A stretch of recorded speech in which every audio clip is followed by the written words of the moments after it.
Okay na eh, pipintura. Finish na. Meron. Ito, finish na kami ngayon. Ito yung ganun trata kong bahay ngayon. Oh. Wala. Tapos na kami ngayon. Tapos na rin ang pera. Wala, ganun talaga ang ano natin eh. Tapos na ito. Tingnan, ginawa namin yan. Yan. Tatlo lang kami rito ang gumawa. Second floor. Tapos na namin yan. Kaya si pintor na palpak. Yan. Yung mga pininturahan niya. Puro palpak ang mga pintura niyan. Wala eh. Masyadong veterano rin itong bata na to. Yan o. Yan ang veterano magpintor. Yan o. Yung mga pintura niya puro palpak. Sa ayos.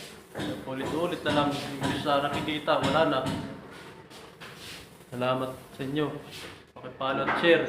Comment.